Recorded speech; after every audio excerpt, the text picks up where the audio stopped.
ଢେଙ୍କାନାଳ ନୂଆ ବସଷ୍ଟାଣ୍ଡ ଢେଙ୍କାନାଳବାସୀଙ୍କ ଦୀର୍ଘ ଦିନ ଅପେକ୍ଷାର ଅନ୍ତ ଘଟିଛି।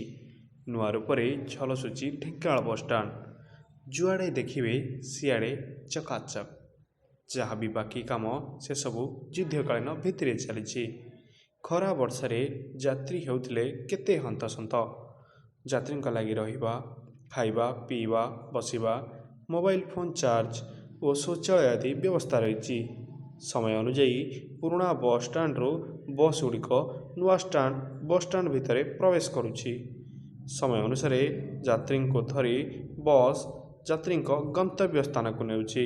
କଣ ଥିଲା ନା ଏମିତି ପର୍ଟିକୁଲାର ଗୋଟେ ଷ୍ଟାଣ୍ଡ ନଥିଲା, ଯେମିତି ମାନେ ଆମେ ଆସିକି ଟର୍ମିନାଲ ଏତେ ସମୟ ବସି ପାରୁଛୁ। ଯଦି ଦେଖନ୍ତୁ ମତେ ମୋ ଭାଇ ଏକ୍ଜାମ ଦଉଛି ଆସିକି ମୁଁ ଏଠି ଟିକେ ରେଷ୍ଟ ନେଇ ପାରୁଛି, ଯେହେତୁ ବାହାର କଣ ପାଇଁ ବୁଲିବି। କିନ୍ତୁ ଆଗ ସେଇ ଜିନିଷଟା ନଥିଲା। ସେ ମାନେ ବସ୍ ଗୋଟେ ପର୍ଟିକୁଲାର ବସଷ୍ଟାଣ୍ଡ ଯେହେତୁ ନଥିଲା, ଆମେ ବାଟରୁ ବସ୍ ଧରିବାକୁ ପଡୁଥିଲା। ଏଠି ଏମିତି ସୁବିଧା ହେଇଯାଇଛି ଯେହେତୁ ଆମେ ଗୋଟେ ପର୍ଟିକୁଲାର ଷ୍ଟେସନରୁ ଧରି ପାରୁଛୁ, ବସଟାକୁ ନେଇ ପାରୁଛୁ।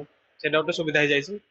ପାଣି ସୁବିଧାଟା ନଥିଲା ପ୍ରଥମେ, ତାପରେ ଯୋଉ ୱାସରୁମ ସୁବିଧାଟା ନଥିଲା, ବାହାରକୁ ଯିବାକୁ ପଡୁଥିଲା। କିନ୍ତୁ ଏଠି ସବୁ ସୁବିଧା ହେଇଯାଇଛି। ଯାତ୍ରୀଙ୍କ ପ୍ରବେଶ ପରେ ରହଣି ସ୍ଥାନ କରାଯାଇଛି। ତଳ ମହଲାରେ ଯାତ୍ରୀଙ୍କ ସୁବିଧା ପାଇଁ ଦୋକାନ ଗୃହ ନିର୍ମାଣ କରାଯାଇଛି। ପ୍ରତ୍ୟେକ ଦିନ ଶହ ଶହ ବସ୍ ଏବଂ ହଜାର ହଜାର ଯାତ୍ରୀ ଏ ଷ୍ଟାଣ୍ଡରୁ ରାଜ୍ୟ ତଥା ରାଜ୍ୟ ବାହାରର କୋଣ ଅନୁକୋଣକୁ ଯାତାୟାତ କରୁଛନ୍ତି।